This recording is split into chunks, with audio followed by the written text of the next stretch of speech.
There are two types of Project Zomboid players. One, people who take care of their characters. They make sure they're well fed, they are dressed accordingly to weather, and in general, kept in a decent mood.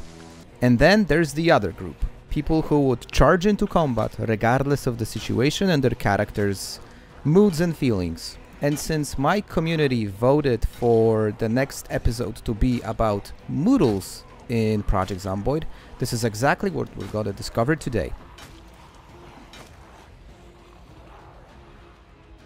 And while preparing for the creation of this episode, I realized most of the stuff we're going to talk about today is actually not something I can show you as game footage. So I did make a lot of graphics for you guys, and just be prepared to spend the next few minutes listening to me yapping and watching slides. So let's enjoy it together. So what are Moodles in the first place? They are a graphical representation of various different states your character is in, displayed usually in the top right-hand corner of the screen. We all know them, right? Hell, I even use Moodles in real life. We use them together with my wife to communicate with each other non-verbally. It's very useful. When thinking of Moodles in Project Zomboid, I like to categorize them based on these three categories. It's not a formal categorization, but I think it's very useful and paints the right picture of Moodles. These categories are physical, mental, and environmental, and some of them we as players have direct effect on, and some are completely outside of our span of control. And why is it important to understand Moodles? Well, that is because they have an effect on your character, a negative effect on your character. In fact, all the Moodles, except one, have only negative effects on your character. Now, the only Moodle that has mixed effects on your character is actually hunger, because when you are well fed, you will actually get bonuses to some of your character's stats. Everything else is negative, so let's not bother and let's talk about the negative effects that Moodles have on your character. And what are those negative effects? Well, they vary depending on the Moodle, but I think they can be easily summarized in these four categories.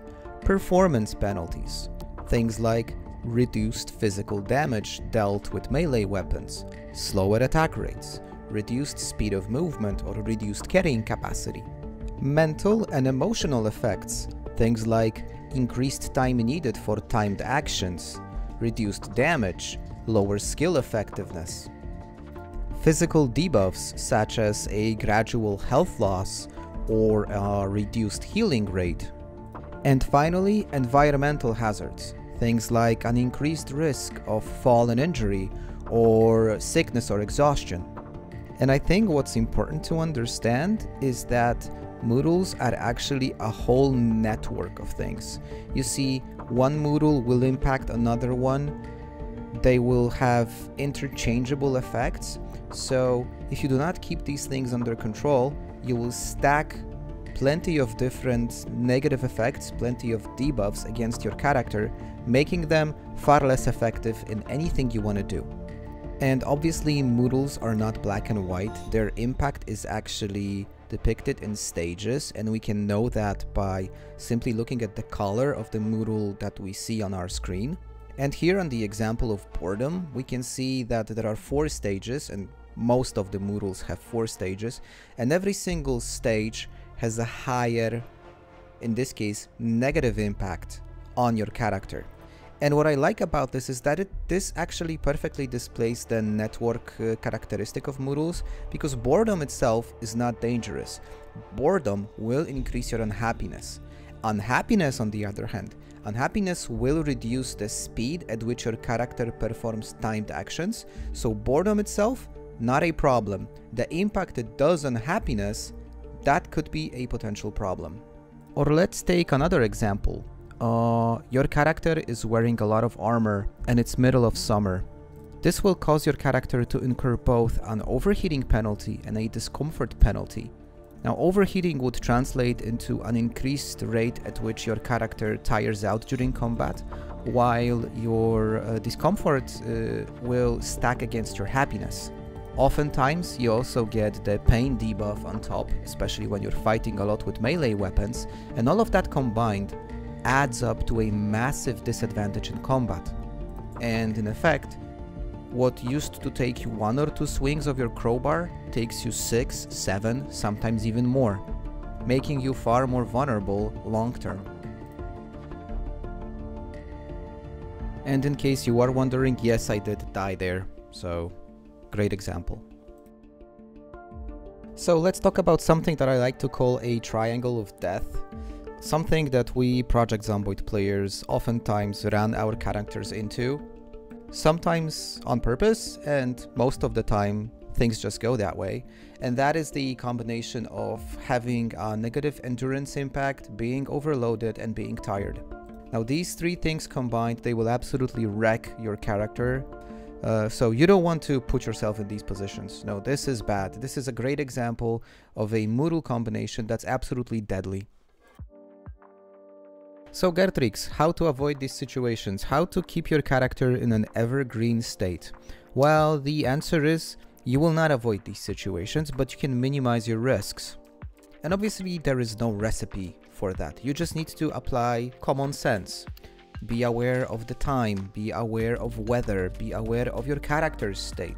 When was your last meal? Do you expect to be out of your base for a longer period of time?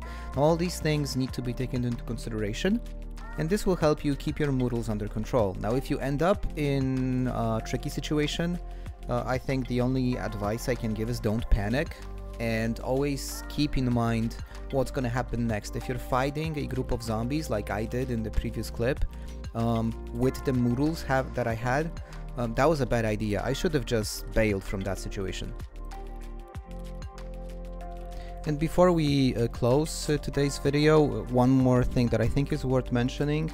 I know that some people don't like the default Moodles which are embedded in the game, especially the fact that they are color-coded, and sometimes it's not really that clear at first glance how deep in trouble you are with a given Moodle. And luckily there are plenty of different mods that the Project Zomboid community developed to make these things easier to read. I'm just gonna give you 2 examples. Now, I personally don't use these mods. I am fine with the base game layout, but I know these are pretty popular. And if you just type in Moodle into the search box on Steam Workshop, you will find tons of different options. What are the mods that you are using for Moodles? Let me know. Guys, that's it for today. That's episode 20 in the books. It feels pretty insane that we've gotten this far. If you want to have influence on which topic we're tackling next, hop onto my Discord. I'm gonna be releasing a poll before every single episode, so you guys can tell me which topic we are doing a deep dive. Thank you so much for all the support you guys are showing me in the comments, by liking the video, subscribing to the channel. I'm really happy to be on this journey with you. And guys, that's it for today.